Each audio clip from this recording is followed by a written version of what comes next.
So, hey guys, we are here at IEM Oakland. We are joined by, well, the fabulous HenryG. So, for those of you who might not know you, just give you a little introduction. Yeah, my name's HenryG. I'm a CSGO commentator, former pro player as well. I'm here casting at ESL Oakland, and yeah, I do events all over the world casting with my partner, Sadicist. So, out of all the ESL events you've been to, what's the most notable memory that you have? Oh, most notable memory. There's been so many. I would say, if I think back to it, my first stadium event was ESL 1 Cologne 2015, and that was the first major I ever did as well. So that's a very special event for me.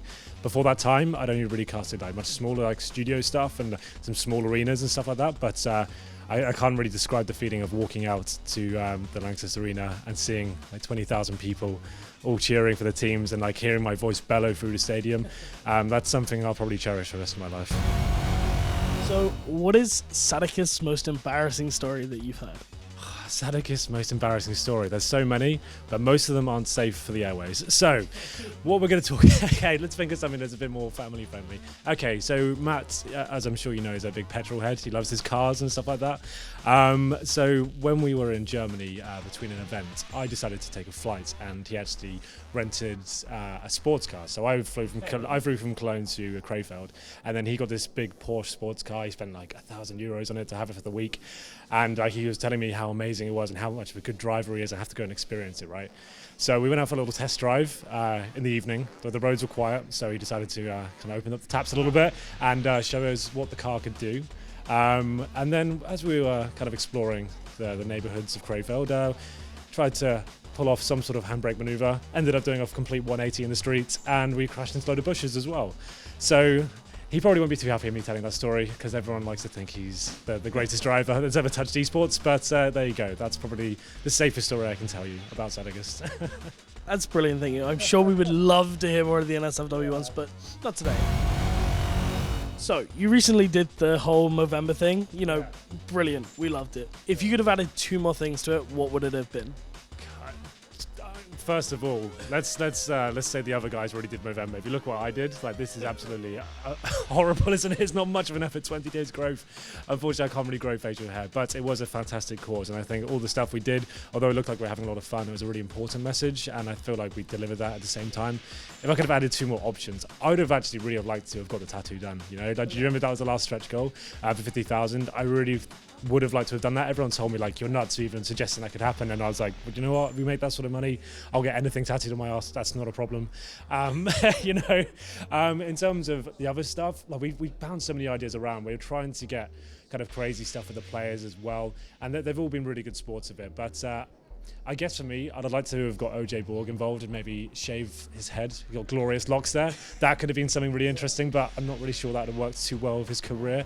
We're still kind of trying to convince him to do something like that. So before we get to the next question, guys, you know, check out the Movember thing. These guys took part in it. It was amazing. And just remember that there's always these kind of charities going. It's definitely worth checking out. Support it, really. It's a definite thing.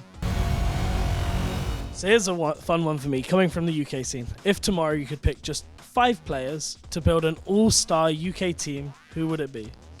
So are we talking UK throughout the ages? All generations, new and old. I can bring back anyone I like, and I can bring them together to make a super team. Can I include myself? Yes. All right. Okay then. So let's think about this. We're talking about CSGO. We're talking about trying to compete in a game that's much different to what we were in Source. We were actually a really dominant nation in Source, but I guess in terms of the level right now, it's much higher than we ever were. So let's talk about some of the best players. I think, although Rattlesnake is a controversial name within the UK scene, I do think he was one of the greatest leaders that ever touched the game. His approach was definitely with an iron fist, but you just have that mental fortitude to be able to deal with it. For how good he was, it was definitely justified, I think. And it's a shame he never really made it in CSGOs. I think he could have been the one that really brought a team that could bring the UK to the forefront. In terms of the second player, I'm not sure if you remember this name, it's Wes, who was playing for Birmingham Salva along with Rattlesnake. I think pound for pound, he's probably the best aimer the UK ever produced. I think very calm player, very cerebral, and someone who's really fun to be around as well. So you can actually build like a little family with that. So that would have been really nice. Who else are we going to bring into it? Husey. from the Source days as well. He played with me in London Mint. I think in terms of like raw skill, understanding for the game, and knowing how to win rounds and clutches and stuff, I think he was probably one of the best the game ever saw. It's a shame he retired as well. He dabbled with CSGO at the very beginning, and they had some success with mouse sports and stuff, the very early team, if you remember, it's like 2012. But yeah, these are all names that, unfortunately, they're all my age, right? So we're all like 29, 28. And just as CSGO was coming out, we all started getting careers, and the money wasn't there at that point. So it's kind of a little bit of a shame in that sense. It never really happened. Let's keep going though. Release. He's still on. He's still kind of playing online a little bit. But he exploded onto the Source scene maybe like 2008, and he was like 17, 16 years old. And we just couldn't believe how good that guy was. He was like one of the undisputed most skilled players I think that ever touched CS Source, not even just from the UK. Like in terms of raw skill, he was probably the best in the entire game. And just like he didn't even put the hours in. He wasn't like he was super intelligent, just raw skill. And he just natural talent, flair, very good confidence, and it was something it's quite rare to see from the UK. I think if we kept him going through CSGO, someone could have supported him. Like he could be one of the big names in the game right now, just because of how skilled he was back then. Yeah, so that's going to be 4 out of 5, and then I think it would be rude not to put myself in there. You know, like if you're going to make a superstar team, why not have some of the fun yourself? I think my accomplishments in Source speak for themselves. I think I was part of every single successful lineup in the UK, and we're the only teams really that ever did anything within Europe. I felt like I'd be a good counterpart to Sam, kind of the second in-game leader, kind of holding the guys together, secondary AWP as well. I think it would be a nice sort of package there, and I think we could have had some success in some sort of alternate dimension. Yeah. I don't think it's so alternate. I mean, I've seen quite a few UK teams. I mean, one notable memory for me was Gfinity, where we actually did see them go. It was Team Infused 16-14 against NIP and Fnatic at that event. That was the Red Snake, Robin and T-Sac, that roster. I was actually in that team before they went to Gfinity. I don't remember the results being that good, but maybe they were. Okay, well. The rest of the games weren't even close, but those games were. Okay, fair enough. Well, that's something. Well, the problem is though, right? Where's that team now? Yeah. So even if they get close to success, I think a good demonstration of that as a team I brought to the scene was the Easy Skins guys. We took them to London, right, and they actually knocked out Renegades at the tournament. It was a big upset, and then they had a good game versus Dignitas as well. I think they lost 16-12 or something on Mirage against Dignitas. That's their best map at the time. But as the UK scene goes, as soon as they get good results, they don't win an event or something goes wrong, instead of fixing the problem, they just call it a day and it's the end of it, right? Now, it's a problem we've had in CSGO for a while. I think there's still plenty of decent players available, but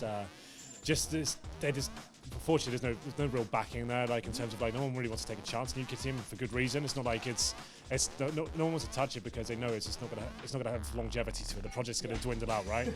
But I do think it's coming. We have got a couple of guys over in the US right now. We've got Def and Surreal playing for Complexity, so it shows you his talent there at least. Like I don't really think that's come to fruition yet. It's not like that team setting the world on fire, but they're showing that there's skill available in the UK and they're learning at least. So I don't think that project's going to last forever. I feel like when those guys are done over there, they can at least take back the knowledge they've gathered and kind of experiences how to playing at a top level back to the UK, and then potentially they can do something with that. So that's what I'm hoping for, really. Yeah, I honestly hope so too. So we have to ask the most British question: tea with or without milk, and if, regardless of which, with or without a biscuit. Oh God. Well, I'm actually gonna upset some people here. I actually like it with milk, but I like to put the milk in first before the water goes in. So you put the tea bag in, the milk on top, and then I think like it blends really nicely like that. But that's like, most British people hate that. I think that's blasphemic, right? But I think that's actually the best way to make it. And I don't really drink that much tea. I'm more of a coffee guy, I have to say. But if I do drink tea, that's how I'm going to do it. No sugar as well, and no biscuit. Like, I'm trying to watch the body right now. Esports is not very forgiving on the old waistline, so I'm trying to cut down on that sort of stuff. So I'm going to say tea with milk and then no biscuit. I don't think it's going to be worth it. So for the final question, and thank you so much for taking the time to do this, is you have been a player. You've started from the small events that will be YOC. You've gone to play in big stages. You've gone from casting smaller events to now big arena events. Like, how is that transition from you? What is the kind of the best parts of having gone from that small part to that big area?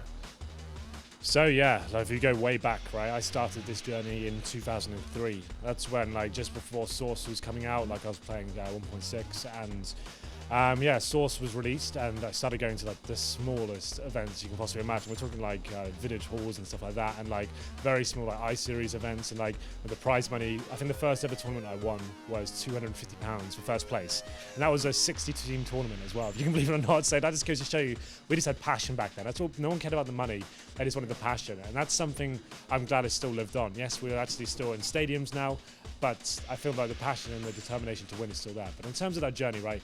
I can't imagine telling myself as like a 15-year-old, like 13 years ago, saying, okay, in 10 years, you know, in this amount of time, you're going to be in front of 20,000 people commentating like it's an actual traditional sport. You're going to have people paying money to come and sit and watch these players, and they're going to become celebrities. You're going to become a personality within the scene. And it's going to be on mainstream television in America, right? That's just nuts to think that's actually become a reality at the moment. And it just goes to show you how powerful esports is as a whole. And CSGO, Counter-Strike as a whole has just got such a legacy within first-person shooters, and I really do think it's the definitive esports, and hopefully it continues to grow. It's a little bit scary right now. It feels like we've got as big as we possibly can, right? And people always ask me that, what does the future hold for CSGO? I honestly don't know, but if you said the same thing 3 years ago, we probably wouldn't know either. So I'm excited for the future, and hopefully we just keep going on an upwards trajectory instead of plateauing. So, thank you guys. Of course, this is Kinguin at IEM Oakland. And before we tune off, is there any shout-outs you want to give? Anyone you want to say thank you to? No. I just thank you everyone for watching. That's great. I hope you enjoy our content. Matt and I put a lot of work into what we do, and we try really hard to deliver the best experience and hype we can. And yeah, we're going to be commentating the grand final of this event, so look out for that, and it should be a lot of fun. Yeah, we're definitely looking forward to that. And just, I want to give one final shout out, obviously, is thank you, Kinguin, thank you, ESL. But please do check out the Movember stuff, because these guys put in so much work to this, and they did some amazing things, and it's worth checking out. So this is Kinguin at IEM. Thank you for tuning in.